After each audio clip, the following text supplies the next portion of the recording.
유튜브 TV 단소리 쓴소리입니다. 오늘은 박근혜 해고로 뇌물죄 이미 정해져 있었다. 판사도 논란 박치의 입장문이라는 대주제를 가지고 제가 소개해 드리도록 하겠습니다. 그 중에 대주제 속의 요약을 먼저 소개해 드리고 그 다음에 소주제 하나하나를 또 소개해 드리도록 하겠습니다. 좀 불편하고 지루하시더라도 제 발음이 현찮더라도 좀 천천히 소개해 드릴 테니까 참고해 주시면서 들어주셨으면 대단히 고맙겠습니다. 요약 부분을 소개해 드리겠습니다. 재판은 심리적으로도 힘들었지만 육체적으로도 굉장히 힘든 과정이었다. 매주 3회씩 열렸는데 매번 10시간이 넘는 강행군이었다. 심지어 2017년 6월부터는 매주 4회 월, 화, 목, 금요일로 진행됐다. 나는 당시 허리와 어깨 통증 등으로 잠도 제대로 이루지 못하던 상황이었기 때문에 체력적으로 너무 지친 상태였다. 특히 허리 통증으로 10시간 가까이 재판정에 나와 앉아 있는 것이 마치 독침에 쏘인 것처럼 고통스러웠다.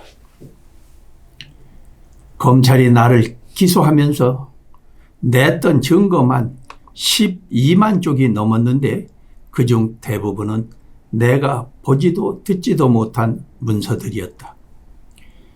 변호인들과의 충분한 상의는 차치하더라도 그 내용이 무엇인지는 파악하도록 해줘야 최소한의 방어권이 보장될 수 있다. 하지만 나는 구속 상태였고 변호인들 역시 주 4일 아침부터 밤늦은 시간까지 재판하고 돌아가 밤새 증거 기록을 보면서 재판을 준비하고 다시 아침이면 재판정에 출석했다.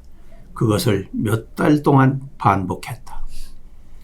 변호를 맡았던 이상철 변호사는 66세의 고령인 연약한 여성이 주 4일 법정에 출석해 재판을 받는 것은 체력적인 면에서 감당하기 어렵다고 호소했으나 재판부는 받아들이지 않았다. 그러면서 주 3일 재판을 하면 심야까지 진행될 수도 있으니 주 4일 재판을 하며 업무 시간 내에 충분한 휴식을 취하는 것이 피고인들의 건강에 유리하다고 판단한다고 답했다. 솔직히 말하면 재판부는 내 건강을 신경 쓰기보다 어떻게든 구속영장 만료 기간인 10월 16일 이전에 판결을 내리는 것에만 초점을 맞추는 듯 했다. 변호인단도 나와 생각이 같았다. 소주제입니다.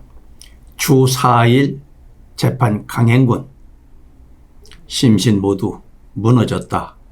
라는 소주제를 소개해 드리겠습니다.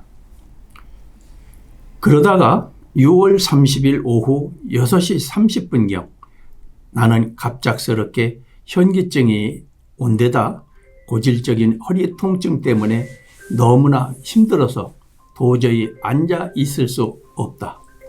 나도 모르게 책상으로 몸이 기울어졌는데 그것을 보고서야 재판부는 남은 일정은 다음에 진행하겠다며 재판을 중단했다. 육체도 육체지만 재판을 하면서 기가 차고 답답한 상황들이 많아 나는 심신이 극도로 쇠약해진 상태였다. 나의 몸에서는 이상 경고음이 심각하게 울리고 있었다. 변호인단은 주 4일 재판 일정은 부당하다며 주 4일 재판을 진행하면 피고인의 방어권이 충분히 보장될 수 있는지 의문이고 재판도 실체적 진실이 발견될 수 있을 정도로 정밀하게 숙지하실 수 있는지 감히 의문이 남는다고 재차 항의했다. 하지만 재판부는 여전히 받아들이지 않았다. 이런 상황 속에서 구치소에 발가락을 심하게 다치면서 몸에 또 문제가 생겼다. 몸의 기능이 저하돼서인지 나는 구치소 독방에서 왼발 발가락을 문턱에 자주 부딪히곤 했다. 원래 대통령 재임 중에도 발가락이 좋지 않았다. 처음엔 대수롭지 않게 여겼는데 부딪히는 것이 반복되다 보니 나중에는 신발을 신으면 통증 때문에 걷기 힘들 정도가 됐다.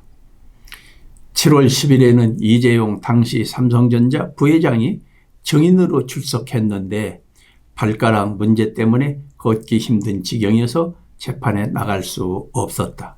당시 내가 이 부회장과의 대면을 피하기 위해 불출석한 것이 아니냐는 말이 돌았다는데 그건 전혀 사실이 아니다. 그 후 8월 25일 이 부회장이 1심에서 징역 5년형이 선고됐다는 것을 알게 됐을 때는 진심으로 안타까웠다. 그날 재판 도중 유영하 변호사가 연필로 이재용 부회장 5년 나왔습니다 라고 메모지에 적어서 보여줬다. 사실 이 부회장은 아무런 죄가 없다는 것을 누구보다 내가 잘 알기 때문에 착잡한 심경이었다. 안타까움에 나도 모르게 손으로 조용히 가슴을 두드릴 수밖에 없었다.